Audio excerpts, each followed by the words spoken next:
Welcome to Bitcoin for Beginners Part 2. Bitcoin is an online virtual currency that has increased in value by more than $200 a coin since I last released Part 1 of this video series. A Bitcoin today is now worth over $300. Okay, this may change by the time you watch this video, but I wanted to address some of the most common questions that I received in Part 1. Let you know some of the alternatives for the Bitcoin wallet because a lot of people had some issues syncing to the network and getting that to work. Also, I wanted to show you another mining program that you can try in case you're having trouble with GUI Miner. You can see I'm running GUI Miner right here. I also wanted to show you a miner that the Mac users can use, so I'll be going over that as well. Everything that I'm going to cover will be in the video description, so if you'd like to skip the video and play around with this stuff, by all means go ahead. If you're staying, let's get started. People were reporting that they were having issues with their Bitcoin wallet. Either they were having issues running the program on their computer or that it was taking too long to sync and never fully syncing up to the Bitcoin network. Multibit is a popular Bitcoin wallet. It's going to work a little bit better on your system, especially for the people that were unable to get the original Bitcoin wallet working. Now, Multibit works for Mac, PC, and Linux, so it covers everybody. And one of the best things about it is that you can password protect your wallet. Now I want to make a side note, I was unable to export my wallet from Bitcoin QT and import it into Multibit, but that's okay because we can just simply send ourselves the coins from this wallet to this wallet. And I'm going to show you how to do that. Here's my old Bitcoin wallet. This is the wallet that I showed in video number 1. Now to transfer money from this wallet to Multibit, I'll just copy this address and I will click on send coins and I'll pay to and I'll paste my address and I'll give this a label and I'll call it transfer. And under the amount, I'm going to take my entire balance, which isn't very much, but nevertheless, I'll copy that and I'll paste it there.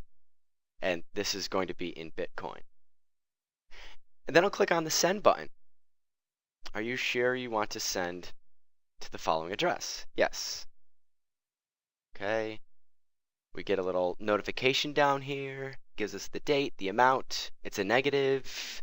You can see sent, address, transfer up, and there it is right there. It just transferred. It's actually worth $11.57. That's awesome. Did not know that. So that's how you would transfer money from one wallet to another wallet. And if we click on the transactions tab, we can see the transaction, we can see all the information about it. It basically just confirms that we transferred that amount of money. Now that I transferred money from one wallet to another wallet, I'm going to add a password to my wallet. And I can do that very easily by just selecting File, Add Password, and I can add a password. I'm going to type this in twice. See where it says keep your password safe? You need this password to spend your Bitcoin and it cannot be recovered if lost. So it's very, very, very important that you do not lose this password. You write it down and you save it because if you lose your password, you're most likely going to lose your money. So now that I've put my password in both fields and they're the same, I can add password to wallet. And the password was added successfully. So now my wallet is password protected.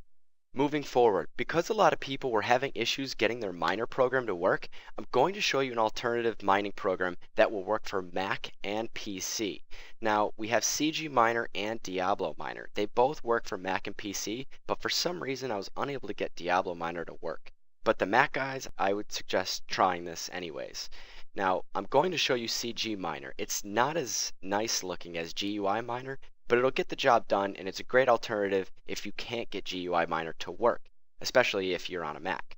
So here's GUI Miner. It's already running. So this is what it looks like when it's all set up and running. So I'm going to show you how to set this up from scratch. So I'll close out of here and I'll launch CG Miner. When CG Miner launches, it's just this black command prompt window. It's pretty basic. It might scare some people, but it's not that confusing. So let's get started. Everything I'm going to show you with CG Miner is going to have to do with Slush's pool because that's the pool I'm in and that's the pool that I showed you how to set up in the previous video.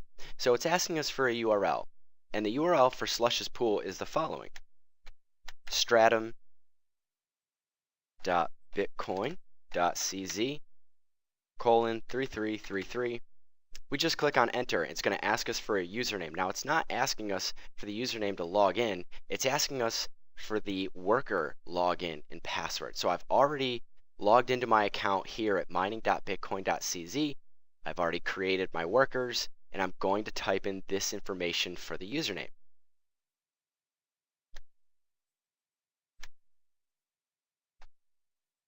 And I want to make a quick side note. This is case sensitive, so see how this is a capital H and a capital R? It's very important that I do capital H, capital R. Click on enter. It's going to ask me for a password. I'll just put in this 123 password and click on enter. Now it's going to take just a second for this whole thing to get going, but you can see that it's working, and there it is.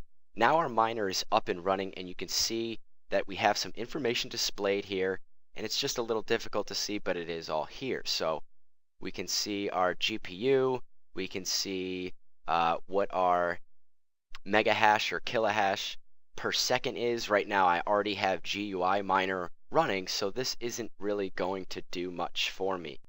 You're probably wondering, well, how this doesn't really look like anything. How do I keep track of anything? Well, you can see here that we have some information that will just thread up for us. And what we really want to do is go over here to our account, and this is where we're going to keep track of all of our workers, what they're doing, what the mega hash per second is, just everything about our workers, and then of course all of our Bitcoin information as far as where we want Bitcoins to be deposited, when they will be sent, how much Bitcoin I need to accumulate before they're sent to my Bitcoin wallet. So I really should change this to like 0.00001. That way I just get things sent to my wallet. Oh, it looks like it's 0.01. So set that back to 0.01. And yes, so this is where you're going to keep track of your status and basically your progress and how far along you are at mining. So this little program right here, CG Miner, that's how you get it going on Slush's pool. And this can now just be running in the background of your computer, and you can just forget about it. So that's how you set up CG Miner, and like I said, it works for Mac and PC. Now, of course, I highly recommend GUI Miner. I think this program is awesome. It works great. It's so easy to set up, and I showed you how to set it up in part 1. So if you can use this, definitely use GUI Miner.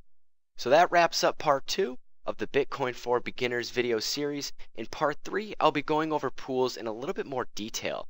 We'll talk about which pool you should join and why. We'll also take a look at the Bitcoin market and where the currency may be headed in the coming months, years. I'll also show you how to exchange your Bitcoin into cold hard cash, because that's something that a lot of people were requesting for. So, with that being said, thanks for watching, and I'll see you in part 3.